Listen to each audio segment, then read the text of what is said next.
Protagonistas es una red de profesionales con dilatadas trayectorias, unidos para potenciar intereses, visiones y pensamiento, siempre con una perspectiva humanista y una praxis ética. Un proyecto para compartir conocimientos y experiencias inspiradoras y construir un mundo mejor a través de la reflexión, el pensamiento crítico, la puesta en común y el intercambio de perspectivas. Porque juntos llegamos más lejos. Buenas tardes a todos. Una semana más tenemos un podcast de protagonistas y la verdad es que hoy vamos a subir muchísimo el nivel porque tenemos un protagonista de altos vuelos que es Álvaro Merino, está aquí con nosotros. Tiene muchísimas cosas muy interesantes que contar y ya veréis qué bien lo vamos a pasar. La primera, yo en primera persona. Pero para todo ello, antes y como en otras ocasiones, voy a dar paso a la directora de comunicación de Editorial Colima, a Rocío Aguilar, que nos va a presentar a nuestro invitado de hoy. Adelante, Rocío. Pues sí, muchas gracias, Marta. Vamos a hacer una semblanza de nuestro invitado de hoy. Como bien dices, hoy recibimos a Álvaro Merino. Álvaro es un reconocido experto en liderazgo, en gestión de equipos, en desarrollo de talento, en entornos empresariales y deportivos. Es licenciado en Ciencias de la Actividad Física y el Deporte por la Universidad Politécnica de Madrid. También tiene formación en coaching por la Universidad Pontificia de Salamanca y coaching e inteligencia emocional por la Escuela Universitaria Real Madrid. Álvaro lleva más de 15 años conectando dos ámbitos que parece que están muy alejados, pero que ahora vamos a ver que no están tanto, que es el deporte de alto rendimiento y el ámbito empresarial. Álvaro es socio fundador de no sé cómo decirlo, 3 minutos 59 segundos o 3:59, ¿no? Un proyecto construido sobre unos pilares fundamentales que son la honestidad, la sencillez, la humanidad, que apuesta por la grandeza del talento humano y por el poder transformador de las pequeñas cosas. Ahora en un ratito seguro que nos cuenta el significado de ese 3:59. Y como speaker es especialista en trasladar aprendizajes del deporte de élite a escenarios empresariales complejos, ayudando a las organizaciones a desbloquear su máximo potencial, conectando el deporte con el mundo del management, impartiendo con su visión de lo que es el talento, cómo podemos activarlo y conectar con él. Álvaro además ha sido director académico y director del Máster in Sport Management en la Escuela Universitaria Real Madrid. Es miembro del claustro de la Facultad de Ciencia de la Actividad Física y el Deporte de la Universidad Europea de aquí de Madrid también. Y además ha tenido tiempo incluso de trabajar con la Laureate Education INC, facilitando programas posgrado en España y diversos países de América Latina. Y toda esta magnífica carrera, esta trayectoria, le convierte, por supuesto, en uno de nuestros protagonistas. Álvaro Merino es uno de los profesionales que se ha unido a la plataforma protagonistas.org, un espacio para personas creadoras de pensamiento, porque protagonistas.org es una red de expertos con dilatadas y contrastadas trayectorias profesionales que se unen para potenciar conjuntamente visiones e intereses con una mirada humanista. Protagonistas es, en resumidas cuentas, un proyecto para compartir conocimiento y experiencia para posteriormente ampliarlo y también llegar a inspirar a otros. Y bueno, algo seguro que me dejo en el tintero, pero bueno, eso ahora nos resuelven Álvaro y Marta. Bueno, Rocío, pues muchas gracias. Lo has hecho del tirón casi sin respirar, ya me dirás cómo lo haces. Pero bueno, la verdad es que es un lujo, no lo digo por decir, no se lo digo a todos les, en fin, os trato con cariño, faltaría más, pero sinceramente, Álvaro, bienvenido a este espacio y bienvenido a la plataforma, porque yo creo mucho en las comunidades de gente como esta que hemos creado ahora, creo mucho en la mirada diversa, en la multidisciplinariedad que tú tienes y sinceramente creo mucho, porque me lo ha probado pues mi experiencia, mi propia experiencia personal. Yo soy aficionada, no profesional de ningún deporte, pero y también como editora tengo libros de distintas disciplinas deportivas porque creo que en el deporte hay una fuente inagotable de aprendizaje personal. Y como este es el comienzo de tu carrera y seguramente tú has sido generoso y has dicho, yo no me puedo quedar para mí solito todo esto que he aprendido y por eso te dedicas a formar a otros y a compartir toda esa sabiduría acumulada, pues de eso quiero que hablemos hoy. Bienvenido. Pues muchísimas gracias, Marta, Rocío. Para mí es un placer formar parte de esta plataforma, el poder estar contigo conversando en este podcast y precisamente pues yo creo que vinculando esos dos mundos, ¿no? El mundo del deporte, el deporte de rendimiento y el mundo laboral, el mundo empresarial, ¿no? En el que, bueno, pues seguramente muchas de las personas que nos están escuchando pues dedican gran parte de su vida, ¿no? A unos proyectos empresariales, ¿no? Con lo que, bueno, yo creo que son dos disciplinas de las que ahora seguro que vamos a hablar mucho, que tienen muchas cosas en común y muchas diferencias. Bueno, pues como hay tanto que hablar y hay que empezar por el principio, por hacerlo en una secuencia, por lo menos para arrancar lógica, cuéntame un poco esa trayectoria más deportiva, puramente deportiva, pues todos esos años dedicados a qué disciplinas deportivas, tus aprendizajes, en fin, lo que te apetezca compartir ahora en este rato. Pues mira, yo he entrenado y he competido en un deporte que si bien es minoritario, es uno de los deportes que siempre nos asegura alguna medalla olímpica y es el piragüismo. Un deporte, yo siempre digo que todos los deportes son colectivos, que no existen los deportes individuales, ¿no? Porque para que un deportista, un Rafa Nadal, un deportista en lo que consideramos una disciplina individual pueda, pueda hacer lo que sabe hacer bien, necesita un equipo detrás, ¿no? Y hay un trabajo colectivo, ¿no? Y mucho más ahora con el nivel de complejidad, ¿no? Pero es el deporte una disciplina que después de haberla practicado, y además fíjate que los deportistas son los únicos profesionales que se jubilan 2 veces, ¿no?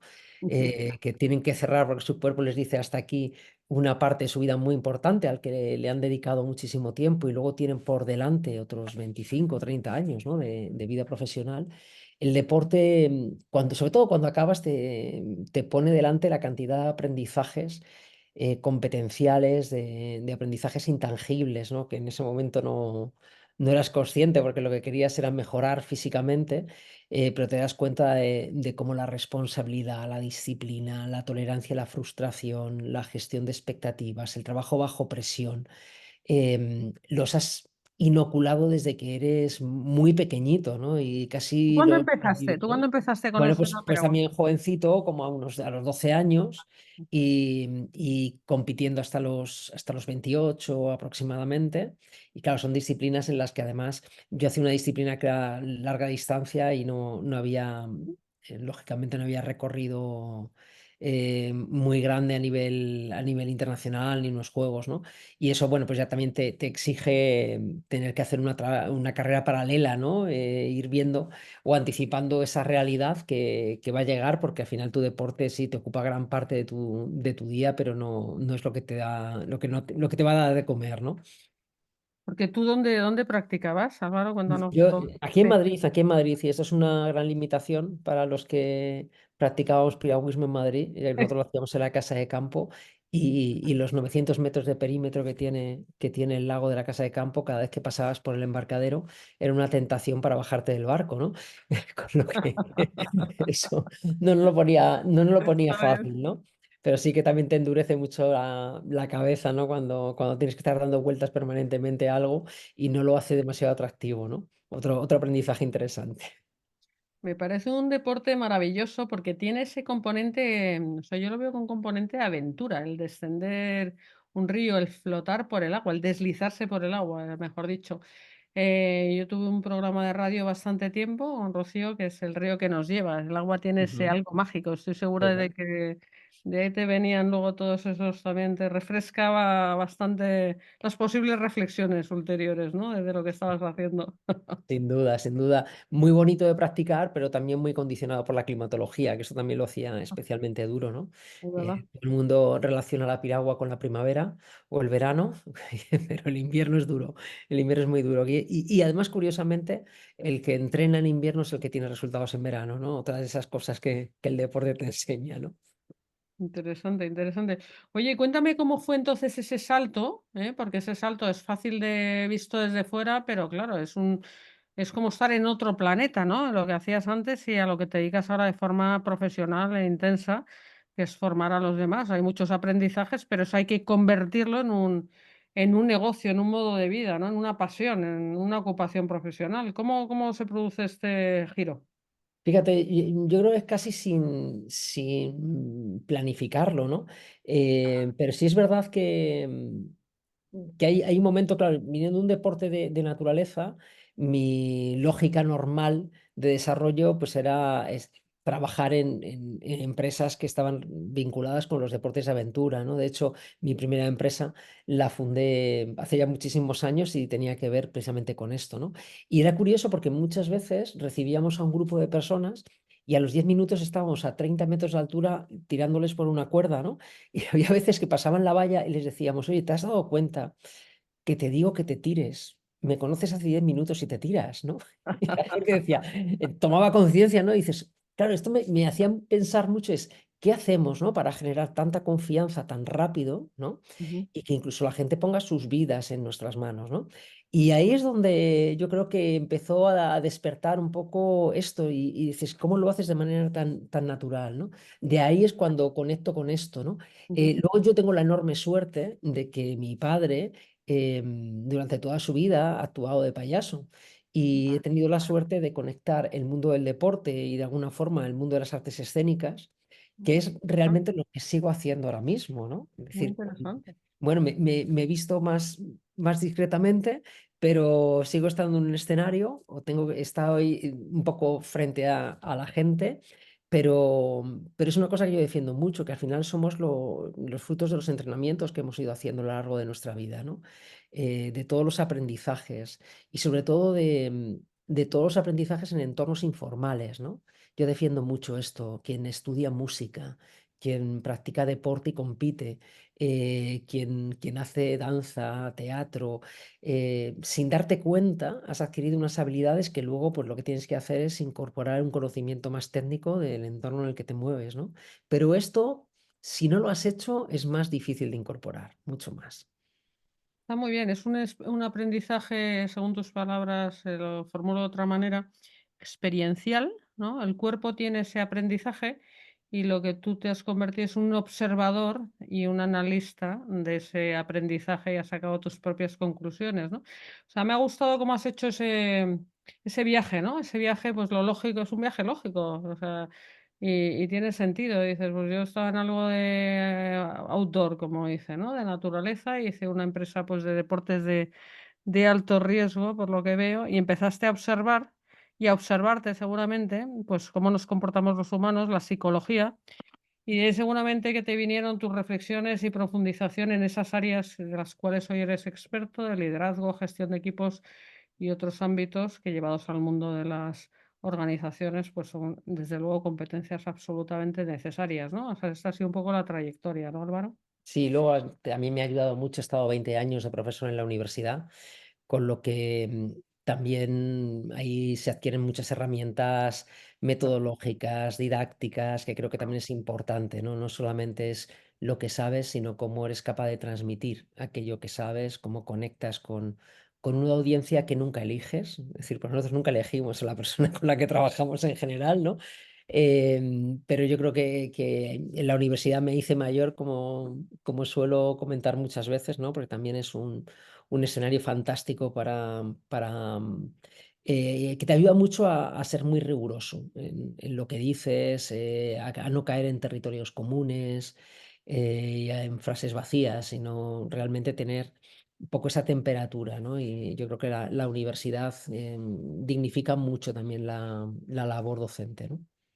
No, yo que también soy docente y formadora y siempre me ha encantado, pero siempre me ha gustado, además de por ese punto, oye, si he aprendido algo que puede ser útil a otros, pero realmente lo que es que tú aprendes enseñando, ¿no? Ese trabajo que hay detrás y ese trabajo que al expresar ese conocimiento adquirido, que es infinito, desde luego, pero, o sea, lo vas asentando, lo vas redondeando, o sea, va como cogiendo forma, ¿no? Entonces, una forma, el articularlo, aparte de todo ese estudio, etcétera, el articularlo hace que, bueno, pues que lo acabes entendiendo mejor todo, ¿no? Y Sí, sobre todo sí. cuando las clases las repites y las repites, aquello va creciendo, ¿no?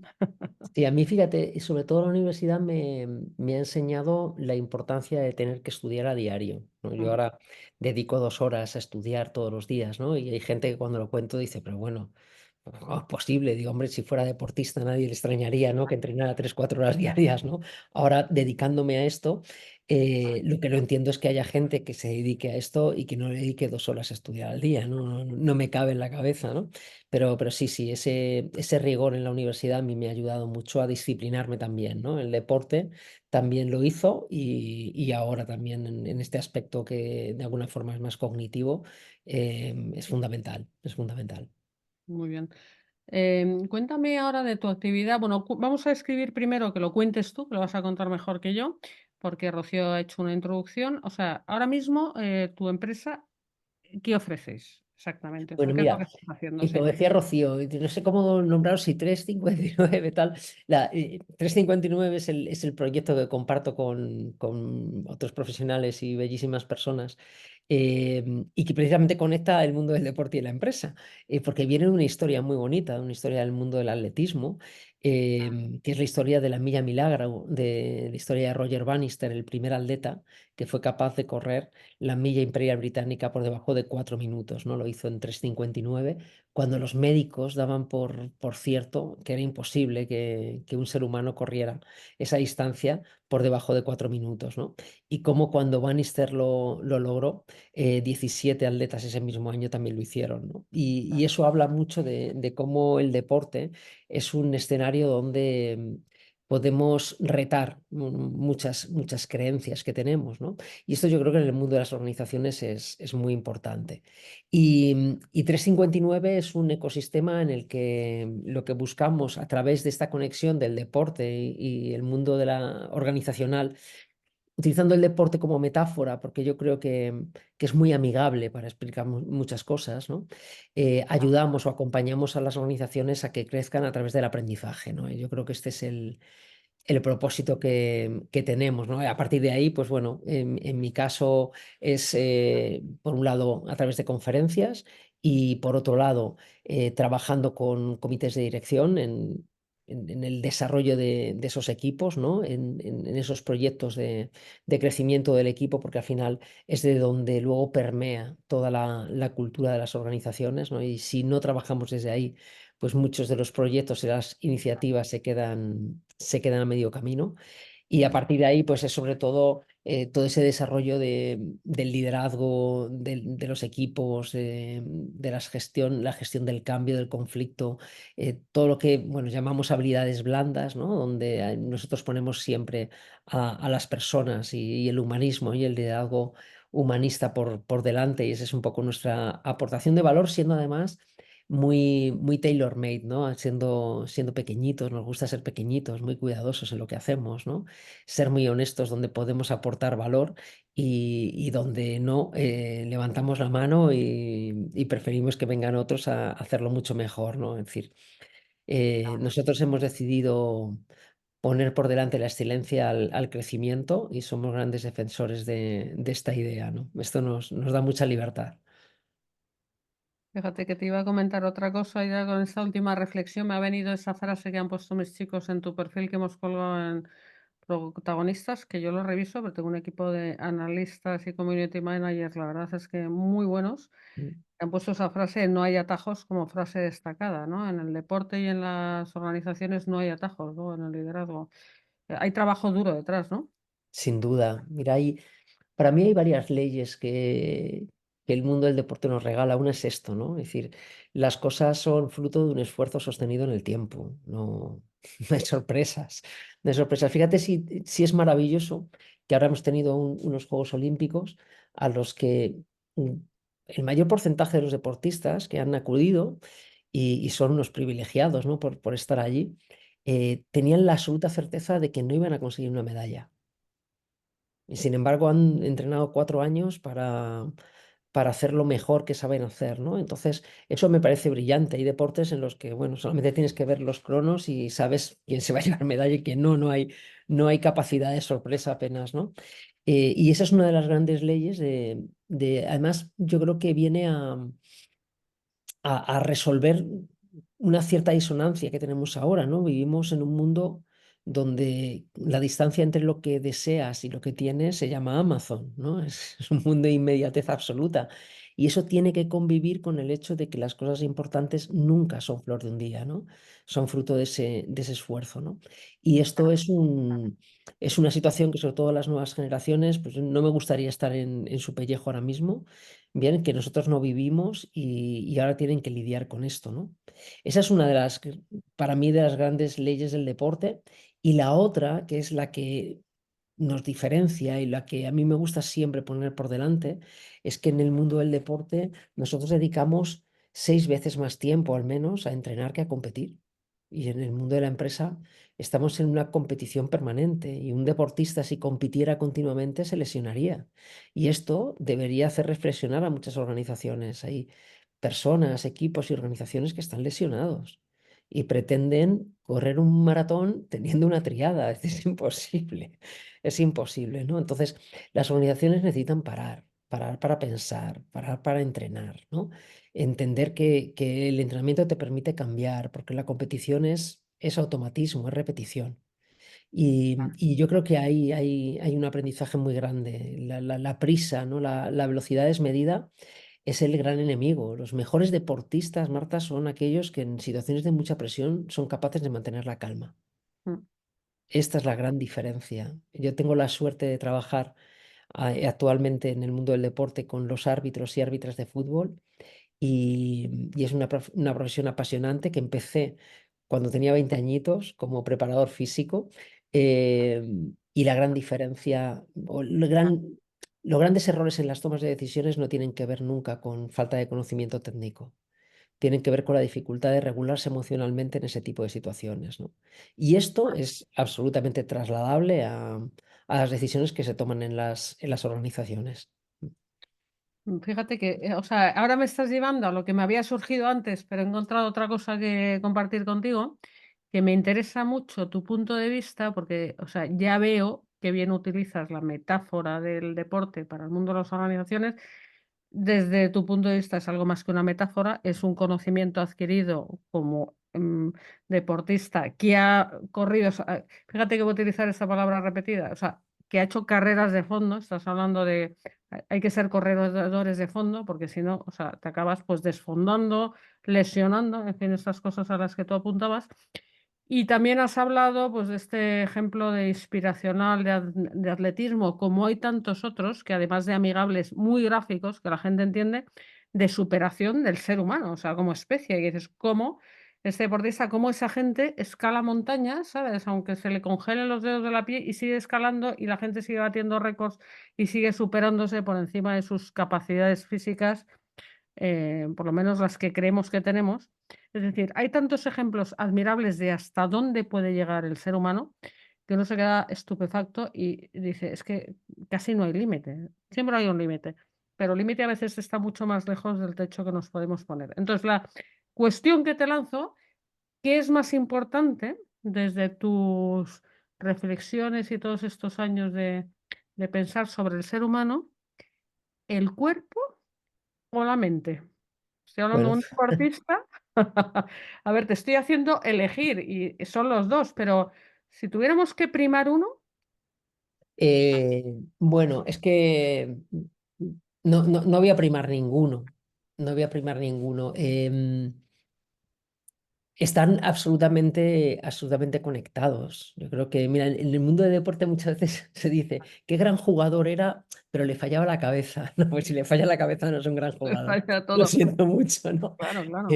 Pero es que es verdad y cada vez estamos viendo más la importancia de cuidar nuestro cuerpo, porque esto nos permite también cuidar nuestra mente, ¿no? Ujú. Y en sentido contrario es bidireccional, ¿no? Pero somos, mira, decía Bulchu y Han, ¿no? Es decir, somos una sociedad cansada, una sociedad dormida, ¿no?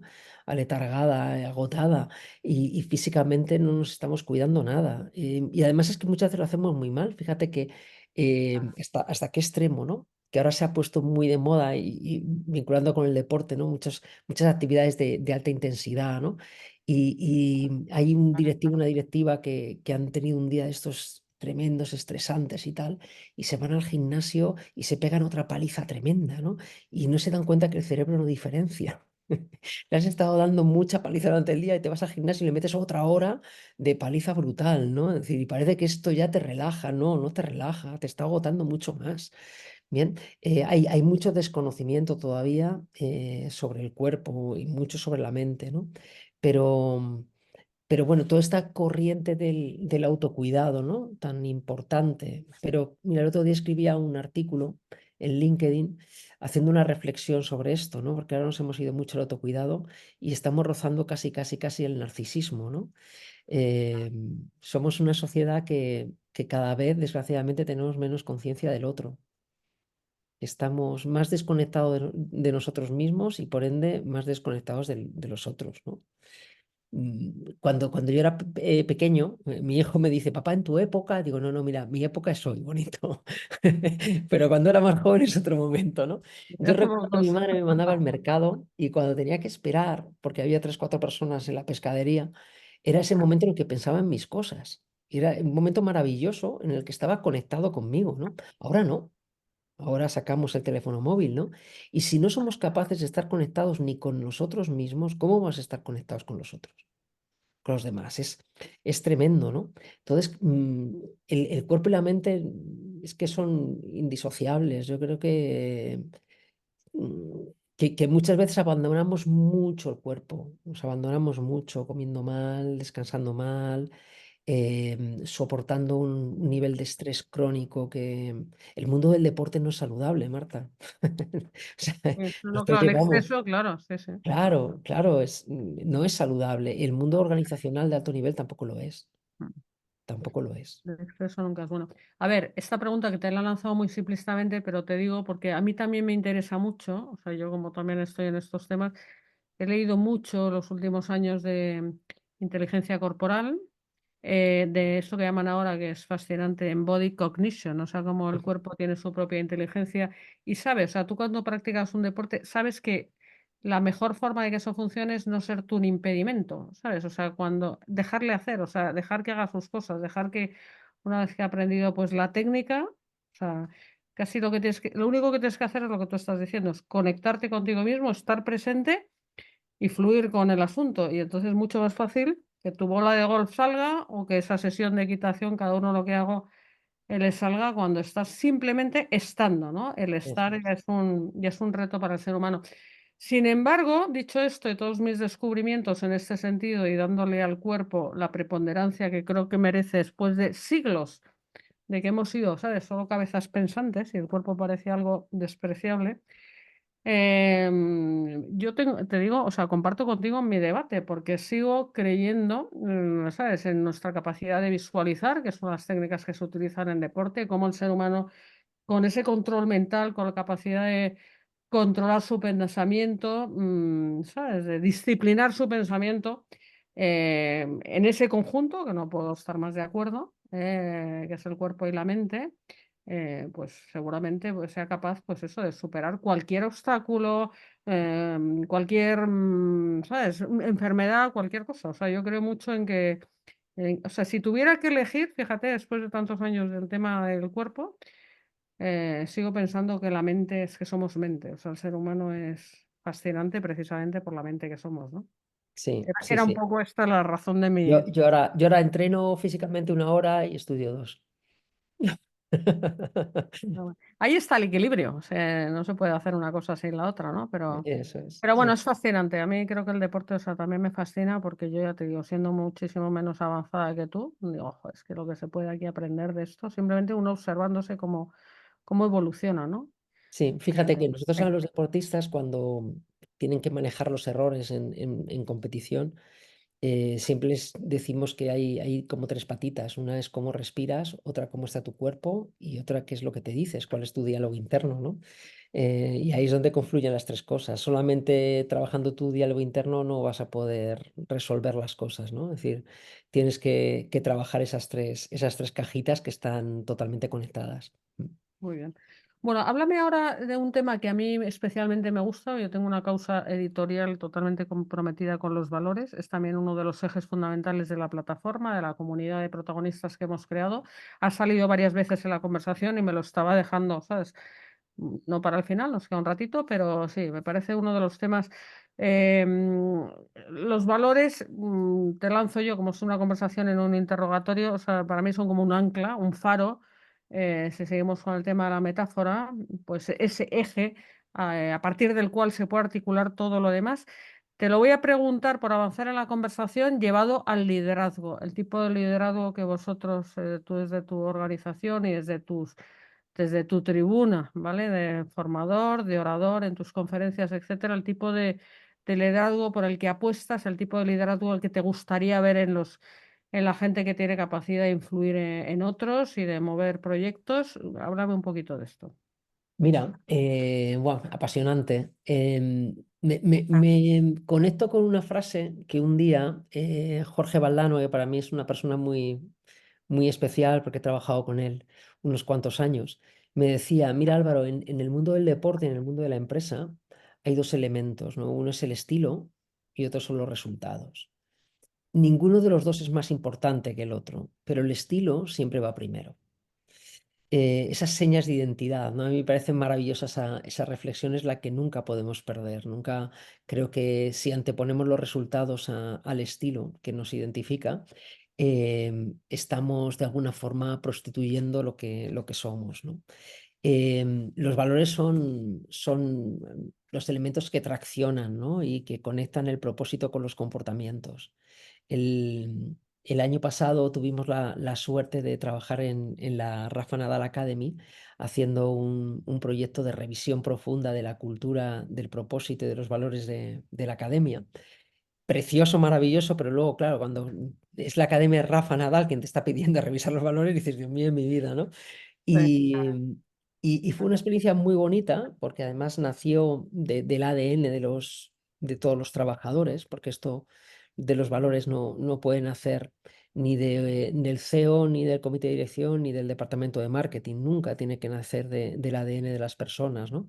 Porque son ellas las que luego van a tangibilizar esos valores, ¿no? Y al final son los elementos que tienen que ser más visibles por los demás, ¿no? Si los valores, y lo hemos visto mil veces, se quedan en una pared, en una frase con un descriptor muy bonito, pero luego no los ves. Mira, hubo una situación que a mí me encantó y es que el primer restaurante que hay en la academia es el Roland Garros y había un señor tomándose un café y estaba el camarero hablando con él, ¿no? Y entonces yo estaba al lado y escuchaba y decía al camarero, bueno, aquí hemos tenido a Casper Ruud, el número 4 o 5 del mundo, hemos tenido a la campeona sub-21 del mundo, tenemos tal. Y yo decía, qué maravilla, ¿no? Es un camarero que le está diciendo tenemos, ¿no? Es decir, cómo tenía absolutamente integrado esto, ¿no? Y eso es las mejores evidencias, ¿no? Para ver realmente cómo los valores van permeando dentro de una organización, ¿no? Y esto lo que hace que las empresas tengan alma.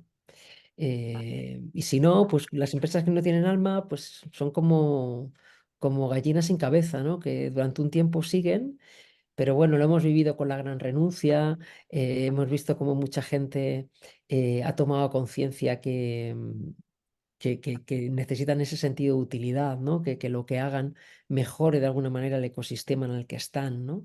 La gente ya no quiere, las nuevas generaciones me parecen maravilloso, no quieren dedicar 14 horas de su día a alimentar una cuenta de resultados. Esto hay una revolución en ese aspecto que me parece fantástica, ¿no?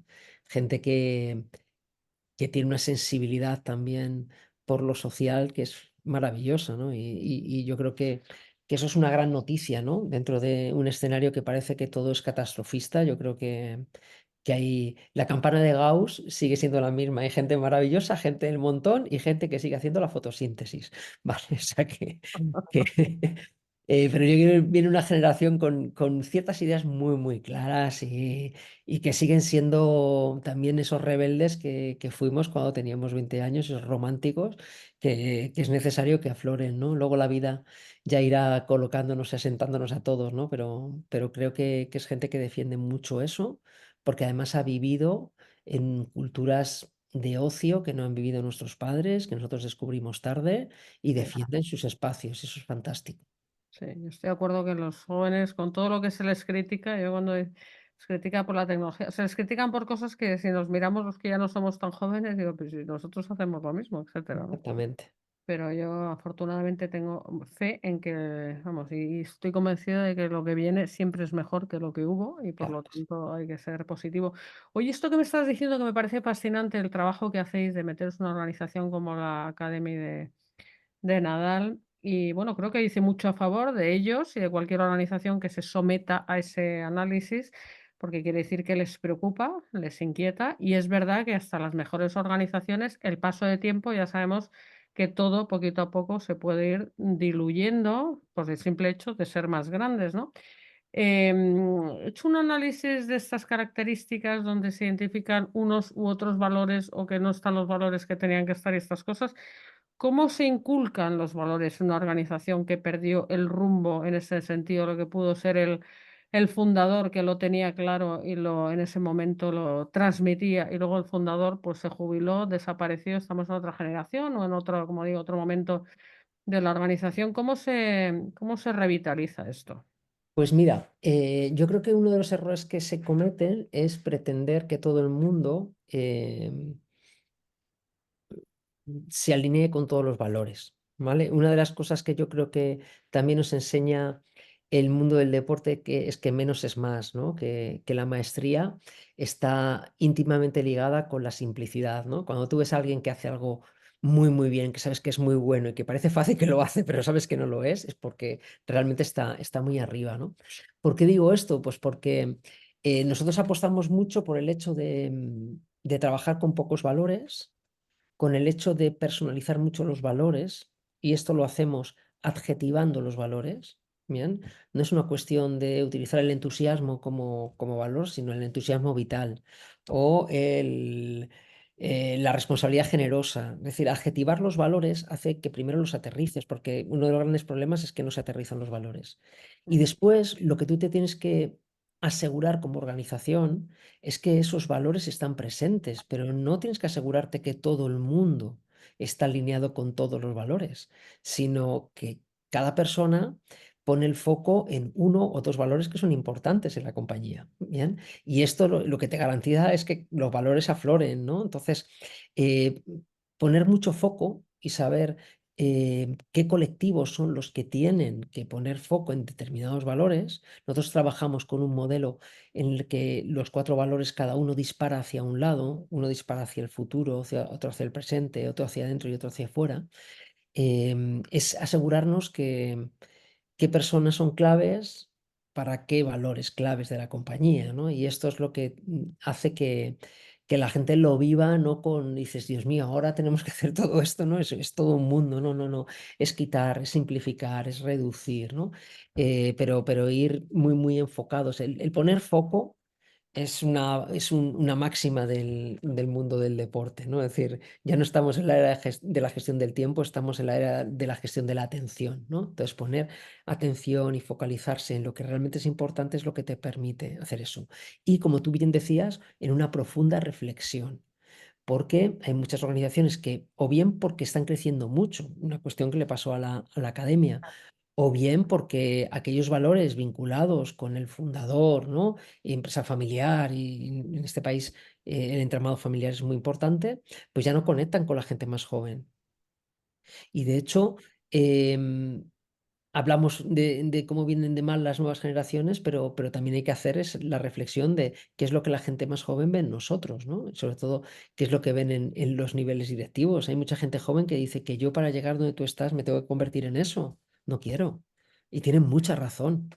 Entonces, hay que hacer a las organizaciones mucho más sexys, mucho más atractivas, eh, sin perder un ápice de exigencia.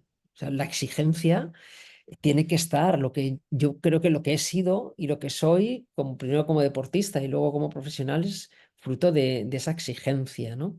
El exceso de exigencia es muy pernicioso, pero estamos denostando un concepto que es clave, ¿no? Y es exigir en lo profesional y respetar profundamente lo humano, que muchas veces cuando exigimos en lo profesional, tratamos mal, y tratar mal es maltratar, y esto la gente ya no lo va a permitir.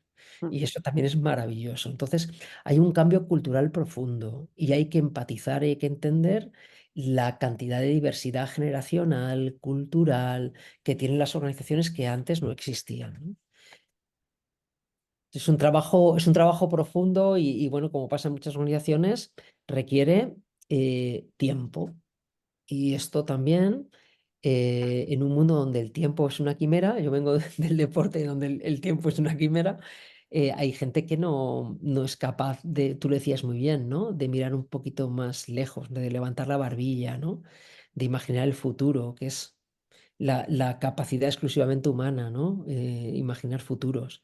Esto solamente lo podemos hacer nosotros, pero si estamos en la trinchera permanentemente, que es lo que le pasa a muchas organizaciones, que muchos equipos mueren en la trinchera, haciendo muchas cosas, sin saber si lo que hacen les lleva a algún lado, y mueren mucho en el compromiso individual.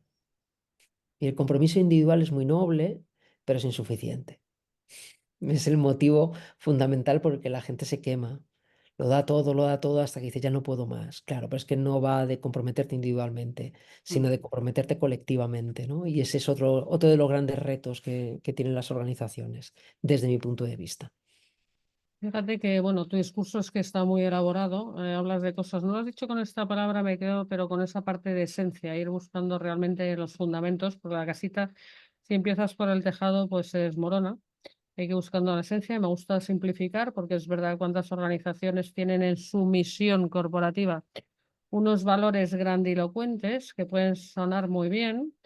Y cuánto frustra, yo que también he hecho bastante consultoría a empresas, encontrarte la creatividad u otras cosas así como pues exóticas. Y luego, ¿sabes? Lo de en casa del herrero, cuchillo de palo, o dime de qué hablas y te diré de qué careces, ¿no? Entonces es verdad que estas cosas postizas es mejor poco y desde dentro y esencial y también vivido, ¿no? Yo cuando hablabas de esto me acordaba, yo como editora me pregunta mucha gente, que tengo 4 hijos y he conseguido que los 4 lean, que no tiene más mérito que en mi casa, o sea, se vive con los libros. Forma Ujú. parte de la cultura de esta familia. O sea, hay libros por todas partes, montañas de libros que desbordan por todas partes. Todos dedicamos muchísimo tiempo a leer, hablamos de libros, no encendemos la tele. O sea, es que lo vivimos, son valores vividos en lo que respecta a la lectura, ¿no? Entonces, claro, si a los niños nunca les acercas un libro, tal, ¿no? Es mejor no leen, ya, pero lees tú, hay libros en tu casa, este tipo de cosas, ¿no? Entonces creo que esto forma parte un poco de ese ecosistema que tenemos que ir construyendo entre todos, que no puede ser un artificio, ¿no? Estabas hablando del compromiso individual y de la desconexión. La palabra conexión la utilizas mucho, me gusta mucho. Hablemos un poco de esta otra área tan importante para tu actividad actual, que es la gestión de equipos. Bueno, yo creo que es que el verdadero protagonista del liderazgo a día de hoy es el equipo, ¿no? Yo creo que en estos entornos tan complejos, ¿no? Ahora que le llamamos Bunny, ¿no? Es entornos tan quebradizos y tal. Por muy bueno que seas, incluso siendo el mejor, tú sin tu equipo no eres capaz de conseguir cosas. Ahora, tu equipo sin ti tiene muchas más posibilidades, ¿no? Sin lugar a duda, ¿no? Entonces, Pues, gran parte de la labor o del trabajo del equipo, pues ahonda en dificultades que están presentes en casi todos los equipos, ¿no? Por un lado, la gestión de los egos, ¿no? Que es, yo creo que el pan nuestro de cada día. Yo vengo de un mundo donde la gente me dice, Juan, es que estos deportistas con los que trabajas, ¿qué ego tienen? Y dicen, pues es normal. Gente jovencita que apenas tiene formación, que gana muchísimos millones de euros. Es lógico. Digo, hombre, yo lo que no entiendo es un CEO de una compañía que gane tantos mil al año, formado en las mejores escuelas de negocios del mundo y con un ego desmedido. Yo esto no lo entiendo. Me cuesta mucho. En gente formada y preparada me cuesta mucho, ¿no? Pero fíjate, yo siempre reflexiono que para mí hay dos tipos de ego, de exceso de ego, ¿no? Porque el ego bien medido es autoconfianza y esto es fundamental para competir en entornos de mucha presión, ¿no? Pero hay una arrogancia personal que a mí incluso me genera ternura cuando la veo, ¿no? Cuando veo a la gente con esa arrogancia desde lo personal, pues sabes que detrás de eso hay mucha inseguridad. Mm. Em, Esa no me preocupa. Lo que sí me preocupa es la arrogancia intelectual. Esta es la que es más peligrosa, ¿no? El tú con quién has empatado, tú qué me vienes a contar a mí, ¿no? Esto es lo que mata al equipo. Por eso nosotros decimos que acompañamos a las organizaciones a través del aprendizaje, ¿no? Porque, porque tenemos todos que transitar por curvas de aprendizaje permanentemente. Mm. Y para eso es necesario demostrar mucha humildad intelectual, es decir, que querer aprender de todo, querer aprender de todos, querer aprender en cualquier situación. Esto es lo que cuando eres capaz de trasladar, ¿no? Y la gente toma conciencia de que la clave no es no tener ego, sino suavizarlo, Mm. es cuando se puede empezar a trabajar, ¿no? Y como con todo, en el trabajo de los equipos, mm, lleva mucho tiempo, lleva mucho tiempo. Muchas veces la petición de muchos equipos directivos es, oye, ayúdanos a enfocarnos en resultados. Dices, no, hombre, no, si esa es la punta de la pirámide, ¿no? Recuerdo con una empresa que después de un año de trabajo hicimos un ejercicio de pedir ayuda, ¿no? Una habilidad social básica en un profesional, ¿no? Y recuerdo que el CEO me decía, Álvaro, si este ejercicio que hemos hecho hoy me lo hubieras hecho el primer día que nos conocimos, no te hubiéramos seguido contratando. Digo, ya, habéis tardado un año en entenderlo. Y hasta ahora estáis preparados, ¿no? Y entonces, generar esa seguridad psicológica, construir la confianza, ¿no? Como lubricante que hace funcionar a un equipo, poder debatir apasionadamente sobre las ideas, ¿no? Generar esas conversaciones que son poderosas, que hacen crecer, aunque duelen. Ese tipo de trabajo es importante y a veces los equipos por sí mismos no son capaces de hacerlo, ¿no? Entonces yo siempre les digo, yo soy vuestro entrenador. Yo me encargo de que el plan esté bien hecho, pero quien se pone el pantalón corto y sale a correr sois vosotros. ¿Vale? Los objetivos son vuestros. Yo tengo que asegurar que el camino es el que es, tendré que ajustar el plan de entrenamiento a los avances que vayamos haciendo, ¿no? Pero bueno, estos equipos entra y gente, sale gente. Esto también te ayuda a trasladarles la idea de que lo importante, la seguridad, hay que ponerla siempre en el proyecto, no en las personas, ¿no? Las personas entramos y salimos de los proyectos y es ley natural y es normal, pero lo que tenemos que construir es un proyecto que sea seguro, que sea sostenible, que sea consistente, que sea duradero, ¿no? Para que cuando estés ahí, el tiempo que estés, seas capaz de hacer lo mejor que puedas hacer, teniendo ese concepto de que los equipos directivos, sobre todo, tenemos dos sombreros, porque somos jugadores de un equipo y somos entrenadores de otro. Y esto también lo hace a veces un tanto difícil, ¿no? Pero cuando entiendes que tu primer equipo es el equipo en el que tú eres jugador, todo es más fácil, porque mucha gente en un comité de dirección vincula su equipo con su vertical y ahí cometemos un error muy grande. ¿Mm? Pero bueno, de una forma muy resumida un trabajo que es apasionante y que además lo bonito de todo esto, Marta, es que ningún equipo es igual. Y hay que hacer un trabajo de escucha profunda, de saber a qué velocidad puedes ir, no puedes ir. Si, para mí es muy importante siempre, yo cuando hablo con los equipos y empezamos un proceso, digo, no, primero vamos a ver si nos gustamos. Hacemos una sesión, les doy una conferencia y me dicen, no, es importante que la gente te conozca y que te valide, Álvaro. Digo, no. Digo, a ver si nos gustamos. Digo, porque si vosotros no me gustáis, yo no sigo tampoco, ¿no? Porque también la experiencia me ha dicho que a veces por poner delante a lo mejor un presupuesto me he equivocado. Y esto ahora lo cuido muchísimo, ¿no? Creo que eso es un trabajo de generar una confianza mutua que es fundamental, ¿no? No, eso dice mucho de ti. Me has regalado un pildorazo maravilloso sobre la humildad, que es un valor que como tú yo también, ¿sabes? Reconozco y también reconozco con su escasez en otros y en mí misma y que hay que trabajar sin necesidad de caerse del caballo como Pedro, porque, ¿sabes? Cuando te caes del caballo, pues es que muerdes el polvo. Ahí vienen todas esas expresiones clásicas que tienen algún sentido etimológico real. Sí, entonces la humildad, ¿sabes? Cuando no te la das tú, te la dan por algún sitio mágico para que la recuerdes. Sí. Hay una frase fantástica de Tyson, ¿no? Que dice que todo el mundo tiene un plan hasta que se lleva el primer puñetazo, ¿no? Eso es Cada uno se maravilloso. lo lleva a su terreno, pero sí está bien. Pero bueno, se nota que sabe, primero, que te apasiona lo que haces, lo cual Mm, es fenomenal. Se nota que lo disfrutas muchísimo y que eres muy sólido, o sea, que lo tienes esto muy examinado de arriba abajo y eso también es muy agradecer y estoy segura de que esos equipos, esos clientes a los que aceptas, mm, ¿sabes? Lo valoran y eso que se han puesto. Iba a hablar de otro formato, además de esta actividad que has compartido, que me ha encantado en este rato, ¿sabes? Conocer mejor lo que hacéis desde tu empresa. Hay otro formato que es el formato de los libros, a lo que yo me dedico, y tú, bueno, esta sabiduría que vas acumulando por el camino, la has transcrito, nunca mejor dicho, en un libro que sé que es muy bueno, todavía no me lo he leído, pero lo haré, del que nos va a hablar Rocío un momentito en una sección de librería que tenemos en el programa. Adelante, Rocío. Pues sí, sí, aquí tengo recomendaciones que siempre tengo dispuestas y preparadas y efectivamente la primera recomendación de hoy se titula 175 ideas para alcanzar tus metas y efectivamente su autor es nuestro invitado de hoy, Álvaro Merino. El título ya es bastante ilustrativo. Álvaro nos propone 175 ideas en forma de pequeños textos para activar nuestro talento paso a paso, pulgada a pulgada, y además de eso nos invita a darnos un paseo por ese territorio al que no siempre vamos y que sin embargo es el único que importa, nosotros mismos.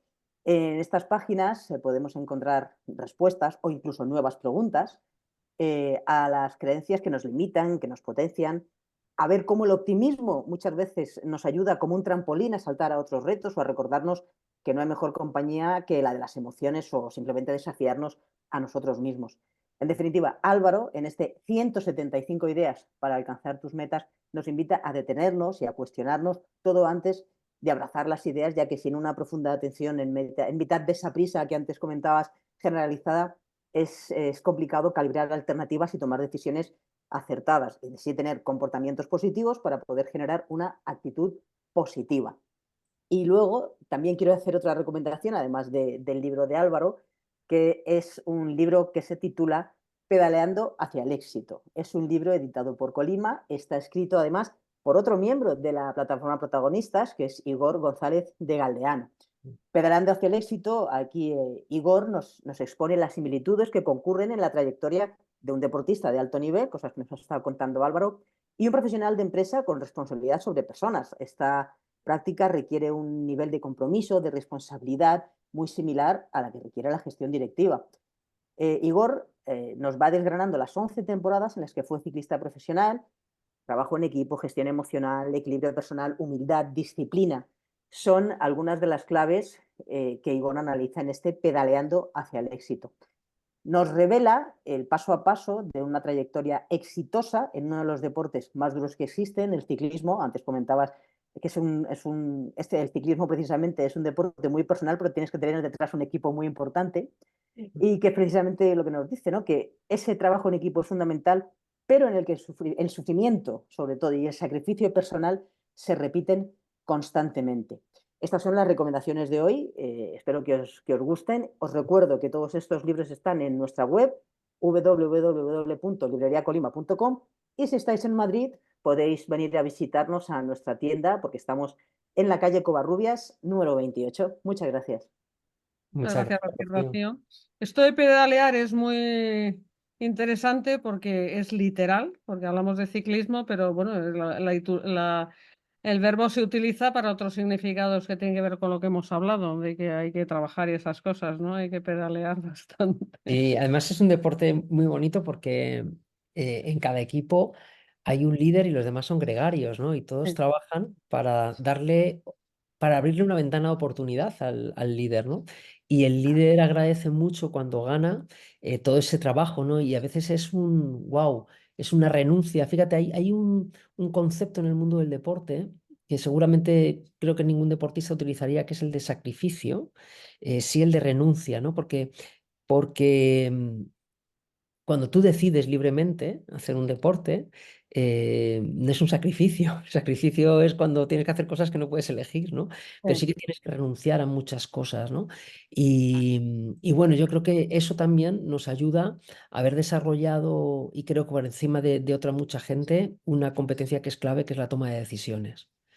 Mm, decidir es renunciar a muchas cosas, ¿no? Entonces, creo que ese tipo de cosas es lo que nos permite en situaciones de mucha presión casi vivirlas con una cierta normalidad, ¿no? Yo siempre digo, a mí dame el público más difícil en el momento peor, porque es mi nueva competición y al final tienes un poquito esa necesidad, ¿no? De verte expuesto, de verte retado, porque eso es la adrenalina del deporte y ahora, bueno, pues es en un escenario o es delante de gente que te reta y que te cuestiona permanentemente, que eso me parece maravilloso para aprender, ¿no? Creo que voy a provocar una muy interesante conversación entre tú y Igor, no sé si os conocéis. Qué bueno, ¿no? Pero Pero vamos, con ocasión vamos a sacar, estoy terminando ya con él, su nuevo libro, Líderes de Amarillo, que lo que ha hecho es estudiar los casos de 8 paradigmáticos líderes de los mejores de todos los tiempos y precisamente explica muy bien esto que tú estás ahora qué expresando, bueno. ¿sabes? De cómo hay que renunciar, dejar, ser generoso, unas cosas fascinantes. Oye, hemos hablado, porque vamos a ir cerrando, pero hemos hablado mucho del presente, que es un gran concepto, de estar conectado con uno mismo, de lo que es estar a tope, etcétera. Cuéntame algún sueño de futuro, porque estoy segura de que tú proyectas mucho, eres ambicioso en el buen sentido, vas evolucionando. Cuéntame algo que tengas ahora para los próximos tiempos así. Pues mira, Sí, fíjate, relacionado con los libros. sí, Yo siempre decía, bueno, para escribir un buen libro tengo que empezar a escribir malos, ¿no? Es decir, mi objetivo era escribir cosas sencillas, ¿no? Para que también me sirviera como entrenamiento, ¿no? Y sí, sí, mi sueño es, o mi anhelo es, bueno, hacer ese libro que digas, wow, ¿no? Con este estoy muy satisfecho, ¿no? Y por ahí es por donde yo creo que quiero ir caminando, ¿no? Ahora mismo, pues bueno, también. Yo soy mucho también de mirar al futuro, ¿no? Es decir, esto del carpe diem, dices, bueno, bien, pero mañana hay futuro y hay que tenerlo ahí y hay que imaginarlo, aunque luego vayamos por otro lado. Tengo personas con las que hablo que siempre pienso que son mis yo de dentro de 10 o 15 años, ¿no? bien. A los que pregunto, ¿no? Y alguno está en la plataforma de protagonistas. Eh, y me gusta, ¿no? Imaginar un poco hacia dónde ellos han ido girando y hacia dónde giraré yo también, ¿no? Pero es una de las cosas que cada vez me gusta más, ¿no? El poder. ente- Yo siempre digo, y mira, muy relacionado con lo que tú comentabas, que las dos grandes competencias del futuro son leer y escribir. Lo tengo cada vez más claro. Cuando esto lo haces y lo haces en profundidad y haces con conciencia, yo creo que el salto es exponencial, ¿no? Así que por ahí va, por ahí va. No, pues me encanta. Yo creo también que los libros, o sea, bueno, es una realidad, no que yo crea, pero es una parte que valoro de los libros que ¿sabes? Nos sobrevivirán, ahí quedará el legado. Sin Y duda. también el mercado me ha demostrado sobrevive lo bueno, por eso hay que trabajar como trabajas tú para la excelencia. Lo otro se lo llevará el viento y bien llevado estará. Entonces, bueno, pues me encanta que, ¿sabes? Que en primicia me compartas este proyecto que tienes en cartera y ya sabes, tendrás otros candidatos porque tienes una editora más a tu Lo sé, disposición, lo sé. lo que te pueda ayudar. Bueno, es un lujo, la verdad, compartir este rato, haber compartido este rato contigo, formar parte de la plataforma de protagonistas contigo. La verdad es que eres un buen fichaje, qué gusto. No, el placer es mío porque la plataforma al final es esto, es un ecosistema cuyo objetivo es que podamos mejorar y aprender, ¿no? Y bueno, pues solamente ya con el plantel de personas que hay es inevitable sentirse atraído, o sea que no, el placer No, es y mío. espero sorprenderos, que me gusta también ese, ¿sabes? Porque lo tengo todo así como misterioso, porque como queremos hacer un trabajo como el que a ti te gusta muy artesanal, ¿sabes? No quiero aturullarme, entonces, pero tenemos ya en lista de espera y trabajando en gente que ya se ha incorporado y que la vais a ir viendo ahora que ha Qué pasado bien, el verano, nos estamos cogiendo carrerilla, que ya veréis qué bien lo pasamos todos qué juntos. bueno. Nada. Bueno, Estupendo. pues Álvaro, mil gracias. Mil A gracias. vosotras. Espero que te vaya todo fenomenal. Estamos totalmente en contacto y nada, espero que lo hayas pasado bien este ratito Lo he juntos. pasado muy bien. Se me ha pasado el tiempo volando, así que mejor señal imposible. Exactamente. Bueno, pues nada, gracias a todos, gracias Rocío que estás ahí, a todo el equipo editorial Colima de la plataforma de protagonistas y a todos nuestros seguidores. Y seguimos. Chao. Feliz tarde.